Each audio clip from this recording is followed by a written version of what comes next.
Good afternoon, everybody. Thank you for being here. The reason that we're here today is on Saturday evening, 17-year-old Ethan Liming lost his life in a senseless act of violence. Ethan did not deserve to die Saturday night. He did not. And before I get into any of the specifics of what happened, I want to convey to Ethan's family, his friends, and everybody that he impacted on this earth how much we mourn his loss with you all, and we are grieving with you as well. Information has started to circulate on social media and other areas in the media that is misinformation, and I feel it's our responsibility to get factual information out to the public in a very timely manner. Up here with us today, up here with me today is Mayor Dan Horrigan, who is the mayor of Akron, Captain Chris Brewer, who is the captain over our investigation division, and our chief prosecutor, Craig Morgan.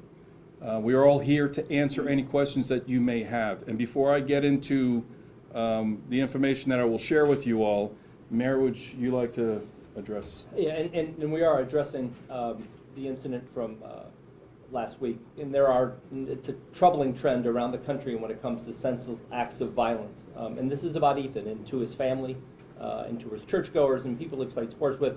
You know, my condolences from me and the city of Akron to you and your family. Like I said, this is a trend that we have seen, mayors across the country have seen, and there are a number of victims of gun violence and of violence that we need to find a solution for, which is exactly why we as a city have been putting resources into that. And I won't go into the specific details and try to get you that information. But to Ethan and his family, our deepest condolences. Chief? This is an ongoing investigation, and while I'm going to give you certain information, you may ask me questions that I will not answer at this time, because I do not want to jeopardize bringing those who were involved in Ethan's death to justice.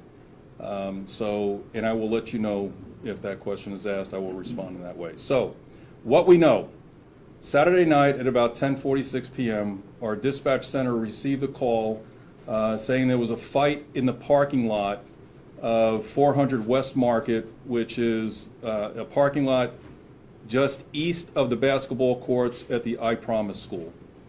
The caller also said there was a person that was down. Our officers would dispatch at 10:46, and they arrived within 3 minutes of the call. When the officers got there, they found a male laying on the ground in the parking lot, and he was unresponsive. Akron fire medics arrived on scene almost immediately. They tried to provide aid to who we know now to be 17-year-old Ethan Liming, and unfortunately their efforts were unsuccessful, and Ethan was pronounced dead at the scene. APD detectives and crime scene unit technicians arrived on scene, and our investigation began. Since Saturday, our detectives have received a tremendous amount of information from the public that has led to viable leads into the individuals that may have been involved with this, again, as the mayor described it, senseless loss of life in our city.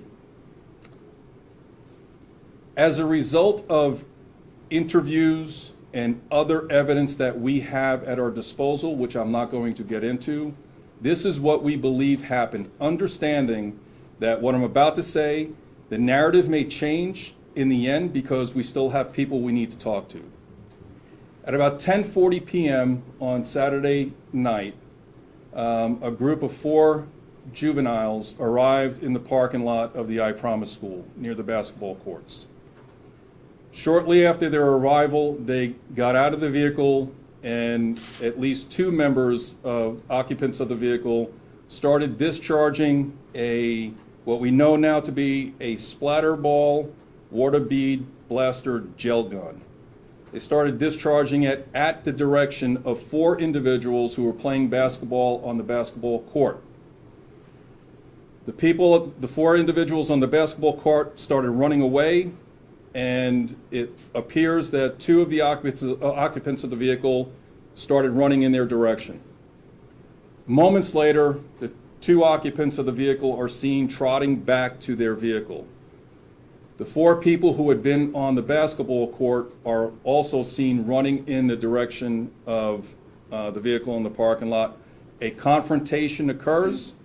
Ethan Liming is assaulted, and a fight ensues. At the conclusion of it, Ethan Liming is dead. A 911 call was placed at the scene, and like I said, shortly after we received the 911 call, we arrived and nobody was on scene.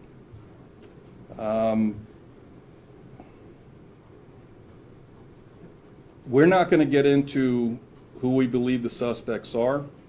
We're not going to get into anything more than what I just shared with you, with the exception of this. Since Saturday, there were assumptions made that this was a race-related incident. There is nothing that we have in our possession right now, any information at all, indicating that race played a role in this homicide. Nothing. And I want to reassure the community that if we do receive information that race played a role in this, as in any homicide, we will consult with our prosecuting attorneys and add additional charges. This is a senseless act of violence in our city yet again. We have a lot of work to do in this city, as the country does at large. So at this point, I will open it up for questions that you may have. Bob? Chief, can you describe this gun a little bit more clearly? And because there's this Orbeez challenge going on, and do you believe that's what this is? And Airsoft is a brand, right? So what are they loading? They're water pellets, they're gel things, and explain exactly what that is. So people So I'll do better than that. Mike, can you get it for me? Okay. Yeah, so the description of this toy, and it's targeted for ages 14 and up, is that you take these little beads, you soak them in water. This is my understanding of it. You soak it in water, and then you load this, what they describe as a toy gun, and it shoots these water beads at people or objects or whatever the target is. When it impacts the target, it, like a water balloon, it explodes, and then the person is doused with water. And this is what we believe the occupants of the vehicle were using the night on Saturday night. The only difference is that the toys that they were using were a different color. Mayor, go ahead. No, it's okay, I was just going to say to the side. Look, That, in the dark of night, could that be confused with a real gun? I'm not going to say what was in the minds of the people on the basketball court until we have an opportunity to talk to them. But, you know, this is something that is of concern, obviously. You mentioned that you don't believe it's, or you don't have the information that it's racially motivated. Do you have a description of the suspects? Are they African American? Is that why that is being brought up? And the victim and his friends, I understand, were both Caucasian and African American. Can you That is explain correct. the dynamic so we understand That's correct. Why it's being raised? So the occupants of the vehicle, as I know it, were two Caucasian males, 17 years of age, and two African American males, both 17 years of age. Correct, Chris? I'm going to get into the description of the people on the basketball court at this point. Again, I don't want to share any more information about the suspects in this case because I don't want to jeopardize identifying them. Do we know if the victims and the suspects knew each other? And this happened on Thursday, right? Not Saturday? Correct. I'm sorry. Thursday night. Thursday Correct. night. Yes, thank you. I don't know that to be the case. The vehicle that was driving and with the 4 passengers inside it all to be at the basketball court, do we know, were they there intending to play basketball, or were they just there as a meeting point? Did they go with the intention of finding people to maybe pursue these toys? It's hard to speculate. It is hard to speculate what their motives were. We have spoken with the occupants of the car. I do not believe that they were going to harm anybody, but I don't want to get into that as well yet.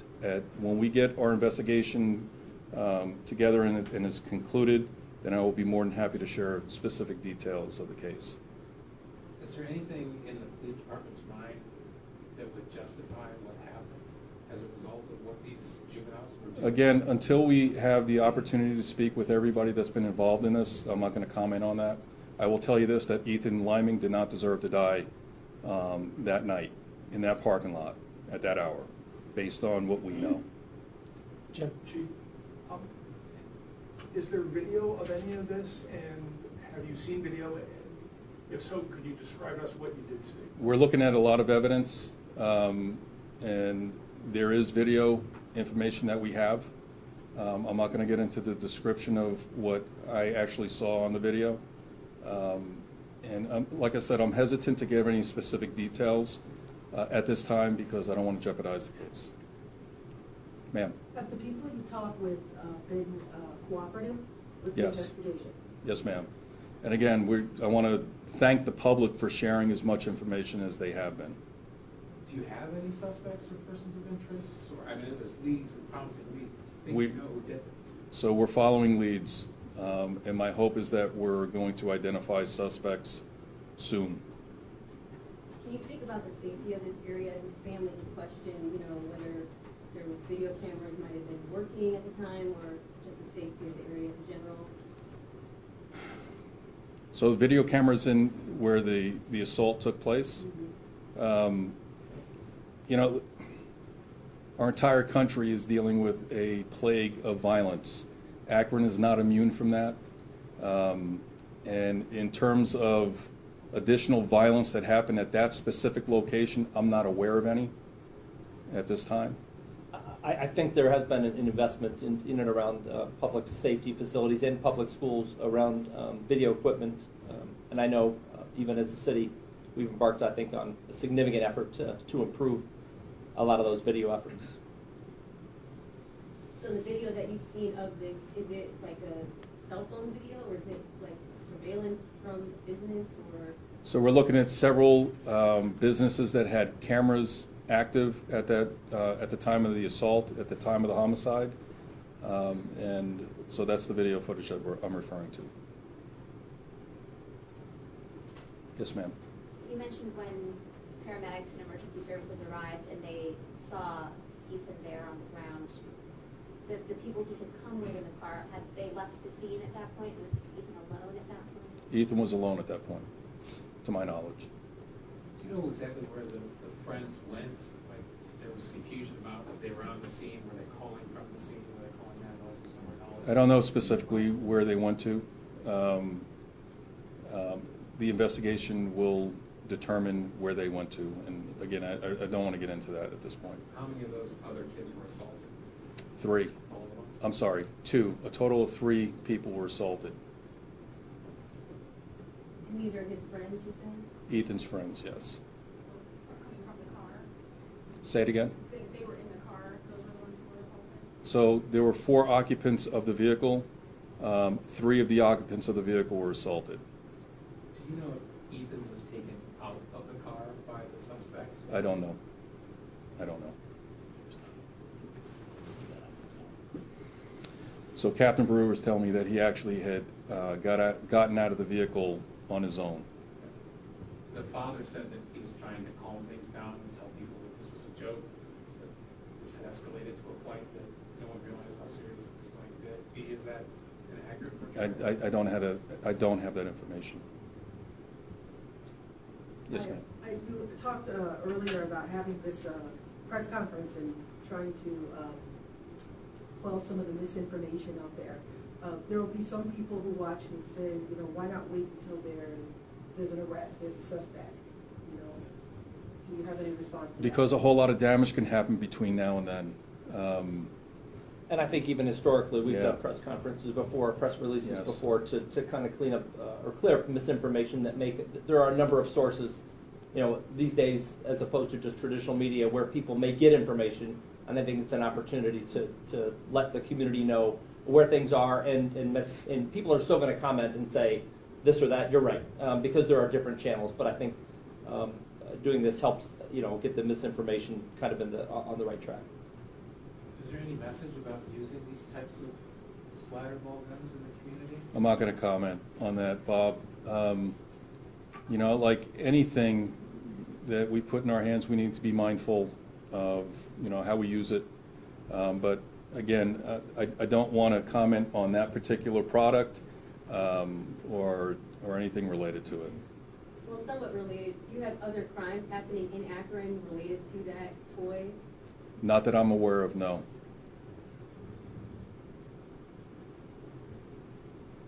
Did you say already who owned the toy? That I do not know. I do not know. You're not sure which of the boys were firing at this point, or you're still trying to figure that out? We're still trying to figure that. And was it confirmed that they did indeed fire and actually hit someone in the group on that? Again, until we have the opportunity to talk to the people that were on the basketball court, that would all be speculation, and I don't want to do that. You don't know if they were hit that, the kids on the basketball court? I do not.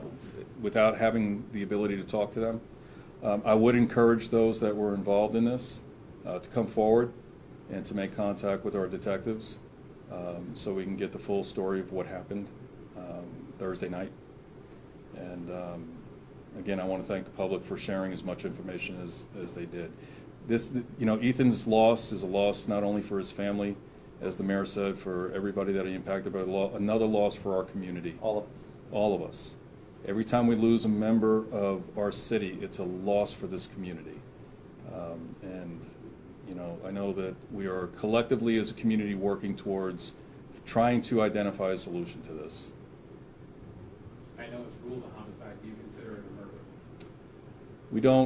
We haven't been able to classify it yet because without having to speak, you know, our ability to speak with the others that were involved in this, we're going off of the information we have. Craig, do you have anything you want to add to that? No, just exactly what the chief said. Information is very fluid at this time, so until the investigation is concluded, we wouldn't be able to make a decision